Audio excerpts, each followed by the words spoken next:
ನಮಸ್ಕಾರ ದೇವರು. ಪ್ರಜಾಪ್ರಭುತ್ವ ಇರುವಂತದ್ದು ಕೇಳಿಸ್ಕೊಳ್ರಿ. ಮೂರು ಬಿಟ್ಟೋರು ಊರಿಗೆ ದೊಡ್ಡೋರು ಅನ್ನೋ ಗಾದೆ ನಮ್ಮ ರಜಾಕ್ ಭಯ್ಯಗೆ ಬಲು ಇಷ್ಟ. ಕೇಳಿಸ್ಕೊಳ್ಳಿ ಇವತ್ತು ಯಾಕ್ರಿ ರಜಾಕ್ ಇಲ್ಲಿರುವ ರಾಜೇಂದ್ರ ಕೇಳಿಸ್ಕೊಳ್ಳಿ. ಗುಲಾಬಿ ಹೂವ ಕೊಡ್ತಿದ್ರಾ? ಸತ್ಯ ಕೇಳಿಸ್ಕೊಳ್ಳಿ. ಸತ್ಯ ಕೇಳಿಸ್ಕೊಳ್ಳಿ. ಏನು ಅಂತ ಕೇಳಿಸ್ಕೊಳ್ಳಿ. ಆ ಕಾಲದಲ್ಲಿ ಯುದ್ಧಗಳಾಗ್ತಿದ್ವು, ಸತ್ಯ ಕೇಳಿಸ್ಕೊಳ್ಳಿ. ಭಯೋತ್ಪಾದನೆ ಅನ್ನೋದಿರ್ಲಿಲ್ಲ. ಅಬ್ದುಲ್ ರಜಾಕ್ ಭಯ್ಯ ಬರೀ ವಾಟ್ಸ್ಆಪ್ ಯೂನಿವರ್ಸಿಟಿ ನಾಲೆಜ್ ಇಟ್ಕೊಂಡು ವಿತಂಡವಾದ ಮಾಡೋದು, ಜೋರಾಗಿ ಕಿರುಚಾಡೋದು ಮಾಡ್ಬಿಟ್ರೆ ದೊಡ್ಡ ಲೀಡರ್ ಆಗ್ತೀನಿ ಅನ್ನುವಂತಹ ಭ್ರಮೆ ಏನಾದ್ರೂ ಇಟ್ಕೊಂಡು ಹೀಗೆ ಮಾಡ್ತಾ ಇದ್ದೀರಾ? ನೋಡೋಕೆ ಎಜುಕೇಟೆಡ್ ತರ ಕಾಣಿಸ್ತೀರಿ, ಅನಕ್ಷರಸ್ಥರ ತರ ಮಾತಾಡ್ತೀರಿ.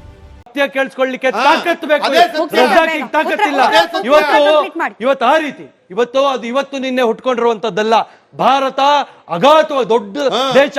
ಅಫ್ಘಾನಿಸ್ತಾನ ಹೋಯ್ತು, ನಮ್ಮ ಬಾಂಗ್ಲಾದೇಶ ಹೋಯ್ತು, ಪಾಕಿಸ್ತಾನ ಹೋಯ್ತು. ಇದೆಲ್ಲವೂ ಕೂಡ ಹಿಂದೂಗಳಿದ್ದಂತ ಪ್ರದೇಶ. ಇಲ್ಲೆಲ್ಲವೂ ಕೂಡ ಬೇರೆ ರೀತಿಯಲ್ಲಿ ಆಕ್ರಮಣ ಆಯಿತು. ಪ್ರಜಾಪ್ರಭುತ್ವ ಬಂದ ನಂತರ ಮಾರಕಾಯುಧಗಳು ಬದಲಾಯಿತು, ಇವರ ಮಾನಸಿಕತೆ ಬದಲಾಗ್ಲಿಲ್ಲ. ಮಾರಕಾಯುಧಗಳು ಗನ್ನು ಬಾಂಬಿಗೆ ಬಂತು, ಕತ್ತಿಗುರಾಣಿ ಹೋಯ್ತು. ಇವತ್ತು ಆ ರೀತಿ ಭಯೋತ್ಪಾದನೆ ಬದಲಾವಣೆ ಆಗಿದೆ. ಇನ್ನು ಇದ್ಯಾವುದು ಕೂಡ 1980 ನಂತರ ಹುಟ್ಟಿರುವಂತದ್ದಲ್ಲ. ಮತ್ತೊಂದು ಗಾಂಧೀಜಿ ಅವರ ಹತ್ಯೆ ಬಗ್ಗೆ ಆರ್ ಎಸ್ ಎಸ್ ಅನ್ನು ನೋಡಿ, ಇದನ್ನು ವಾಪಸ್ ತಗೊಳ್ಬೇಕು. ದೇವರು ಇವರು ಕಾಂಗ್ರೆಸ್ ಅವರು ನೀವು ಬೊಬ್ಬೆ ಹೊಡೆದ್ರೆ ಗೋಡ್ಸೆ ಅವರು RSS ಅನ್ನುವಂತ ರೀತಿಯಲ್ಲಿ ಹೇಳಿದ್ರು. I would like to tell her that please go and read your Sardar Vallabhbhai Patel ಅವರು. ಸರ್ದಾರ್ ವಲ್ಲಭಾಯ್ ಪಟೇಲ್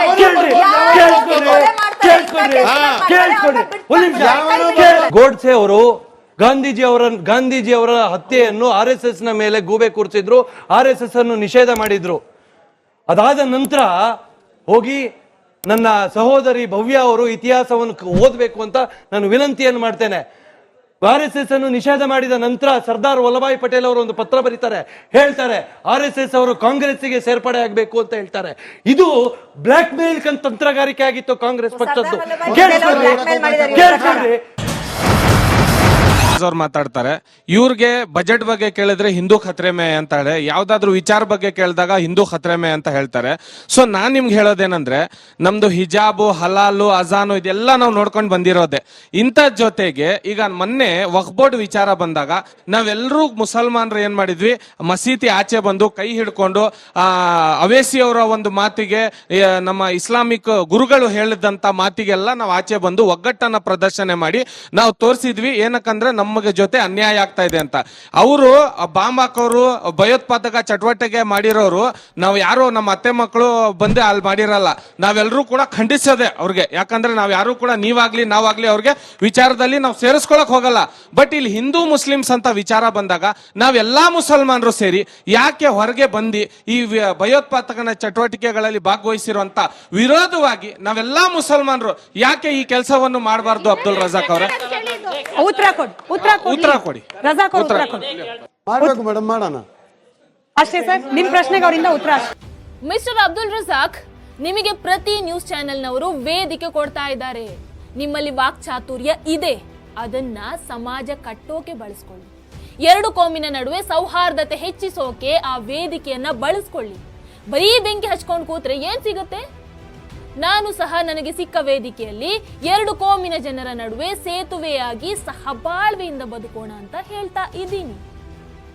ನೀವು ವಯಸ್ಸಿನಲ್ಲಿ ನನಗಿಂತ ದೊಡ್ಡವರು, ಸ್ವಲ್ಪ ತಿಳಿದವರು. ಯಾಕೆ ಎಲ್ಲ ಮುಸಲ್ಮಾನರು ಸಹ ಅಬ್ದುಲ್ ರಜಾಕ್ ತರ ಬುದ್ಧಿ ಇಲ್ದೋರು, ಅರ್ಧಂಬರ್ಧ ತಿಳ್ಕೊಂಡು ಬಂದು ಏನೇನೋ ಮಾತಾಡ್ತಾರೆ ಅನ್ನೋ ಹಾಗೆ ಮಾಡ್ತೀರಿ? ನಿಮ್ಮಿಂದ ನಮ್ಮಂತಹ ಮುಸಲ್ಮಾನರಿಗೂ ಅವಮಾನ. ಕೂಗಾಡಿ ಕಿರುಚಾಡೋ ಬದಲು ಒಂದು 4 ಒಳ್ಳೆ ಮಾತಾಡಿ. ಇದು ಭಾರತ. ಇಲ್ಲಿ ಅವರದೇ ಎದುರು ಕೂತು ಒಬ್ಬ ಅಲ್ಪಸಂಖ್ಯಾತ ಏರು ದನಿಯಲ್ಲಿ ಮಾತಾಡಿ ಜಯಿಸಿಕೊಳ್ಳಬಹುದು. ಯಾಕಂದ್ರೆ ಇಲ್ಲಿನ ಬಹುಸಂಖ್ಯಾತರು ಸಹಿಷ್ಣುಗಳು. ಇದೇ ನೀವು ಹಿಂದೂ ಆಗಿ ಪಾಕಿಸ್ತಾನದ ಟಿವಿಯಲ್ಲಿ ಕೂತು ಮುಸಲ್ಮಾನರ ವಿರುದ್ಧ ಮಾತಾಡಿದ್ರೆ ನಿಮ್ಮ ಕಥೆ ಏನಾಗ್ತಿತ್ತು ಯೋಚಿಸಿ.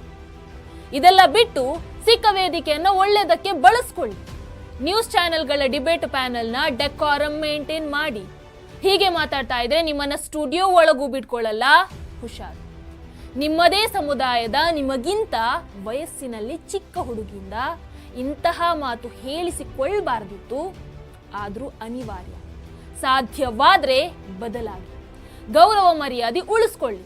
ಸಾಕಷ್ಟು ಬೆಂಕಿ ಹಚ್ಚಿದಿರಿ, ಇಲ್ಲಿಗೆ ನಿಲ್ಲಿಸ್ಬಿಡಿ. ನಮಸ್ಕಾರ.